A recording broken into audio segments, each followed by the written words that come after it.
Hey everybody, this is Story Dude, coming at you once again with some of the best, most beautiful stories out there on the internet today. Let's dive right in and see what's in store for us. Am I the a-hole for moving to a hotel because my wife's family insisted I sleep on the couch? My wife and I got married last summer. Her family lives across the country from us, so up until this point, I had never actually visited them. But I had met them a handful of times, and we've always gotten along fine. They invited us to come visit and stay with them for a few days, and we took them up on the offer. We flew in yesterday, and everything went well. Her dad and I watched football while she caught up with her mom and sisters. And then we had a really nice dinner. But things went south at the end of the night when it was made clear that they didn't want me sharing a bed with my wife while in their home, and that they expected me to sleep on the couch.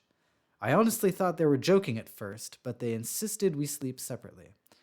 I had a problem with the implication that I shouldn't be allowed to sleep next to my wife, and I also have a bad back, and the couch did not look the least bit comfortable. They don't have a guest room. After arguing back and forth for a bit, I decided to leave and book a hotel. I told my wife she didn't have to come with me. She chose to stay, and I said I'd come back the next day. I went off to Marriott about 10 minutes away and got a good night's sleep, trying not to let the whole situation bother me. This morning, I called my wife asking when I should come by, and she told me her parents want me to apologize for leaving the way I did. I told her I'm not willing to apologize to keep the peace, but they need.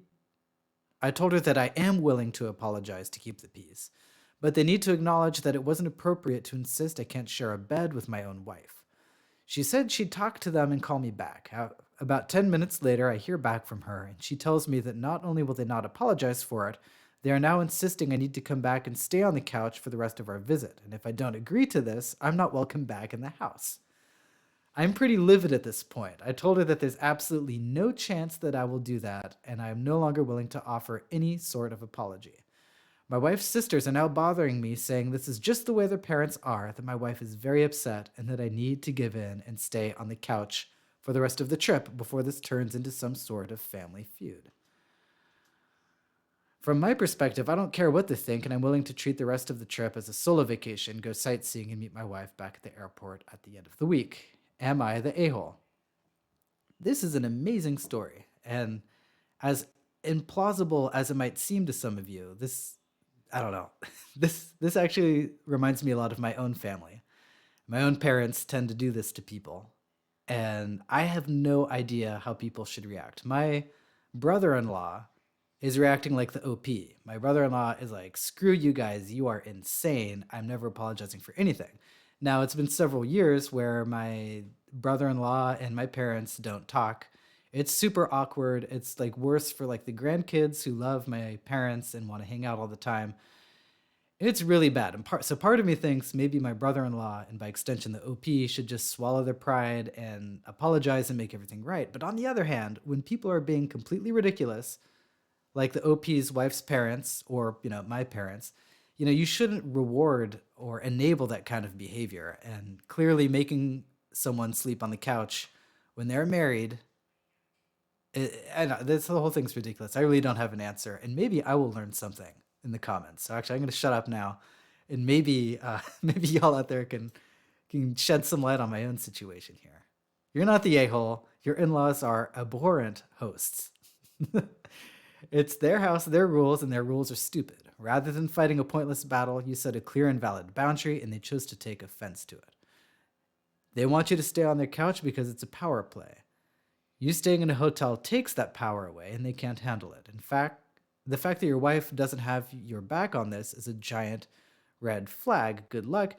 Now, it's interesting you say it's a red flag because I mean, the OP's wife is probably emotionally hostage to her parents, and that's like what you might be missing if you don't have this, if you're not experiencing this kind of situation for yourself, where you have like very intense parents, is that if you cross them, they will like I don't know. My parents have not talked to me for several years at a time over very small offenses, and so I can totally understand OP's wife not standing up for herself or her husband. It's sad, but it's the way it is. And so I don't necessarily think it's a red flag. The OP's wife could be in a pretty impossible situation. You're not the a-hole. You have a wife problem just as much as you have an in-law problem. She should be defending you, not deferring to them. Do not back down on this because they're blatantly disrespecting you and disrespecting your marriage. And if your wife can't support you in this, I would suggest some marriage counseling when you get home because you're her chosen family now.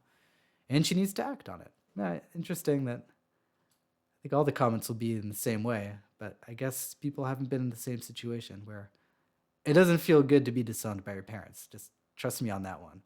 And even if you know your parents are in the wrong, sometimes you just play along with it. Or maybe I should stop doing this. I don't know.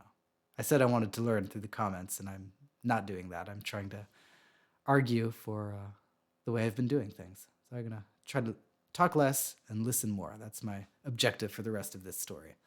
You're not the a-hole. Tell your wife you're going to book your ticket home for today. Ask her if she wants you to change her ticket to go home with you, or if she wants you to cancel it because she'd rather live with her parents forever.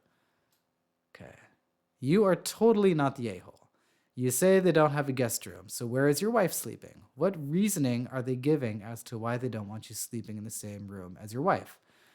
Are any of your wife's sisters married, and if so, do they get to sleep in the same room as their spouses? This is absolutely bizarre, and honestly, if your wife doesn't come to her own senses on this and apologize to you, plus set some boundaries with her parents, you two need to have some hard conversations upon your return home.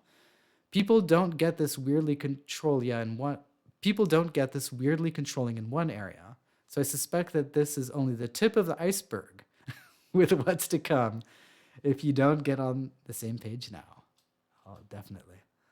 Not the a-hole. Die on this hill. Your dignity is not up for discussion or negotiation. If that means that there will be a family feud without end, so be it. I mean, all right, here I am talking again, but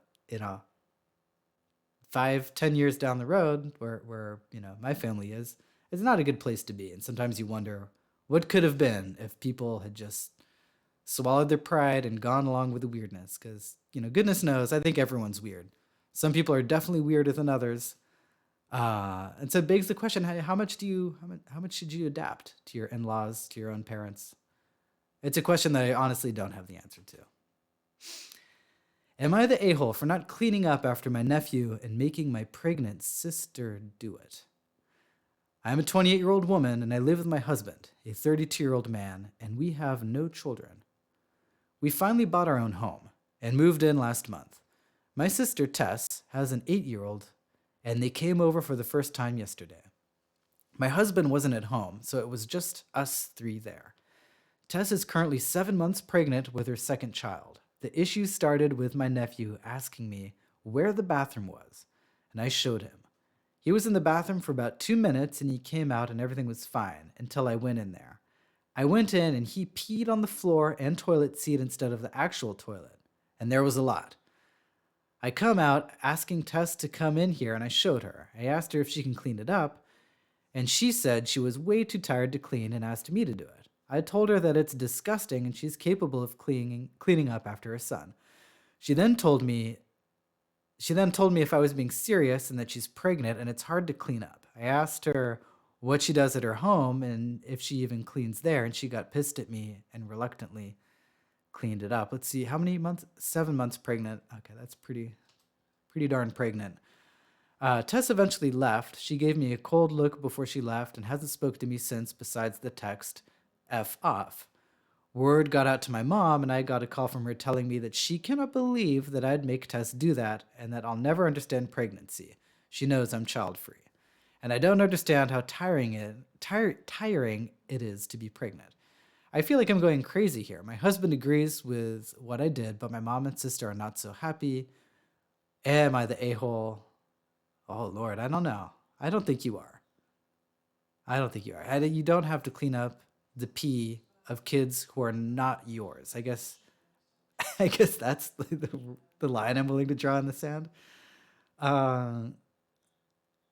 But then again, 7 months, you're too pregnant to clean up pee? It could be in some circumstances, but I don't know. Let's see what the people in the comments say. It's a tough one. Not the a-hole. Her 8-year-old son should have cleaned it. Oh my goodness. That's a good point. Yeah, he's an 8-year-old. He can totally clean up his pee. Her 8-year-old son should have cleaned it unless he has a medical issue. I'm 9 months pregnant, literally due any second, and I'm fully capable of cleaning up after my 2 kids. I'd be horrified if my kids did that in someone else's home. Wait, when my wife was pregnant, I had to do all the cleaning. What? You mean she could have cleaned too? Oh man, I got tricked. You're not the a-hole. An 8-year-old is old enough to not piss all over the toilet. That was on purpose. He should have been the one to clean it up. And of course it would be her. It's her child that made the mess. Okay, so the kid should have cleaned it up, and if you refused, then mom should have, because apparently pregnant women can clean. And I just got tricked on that one.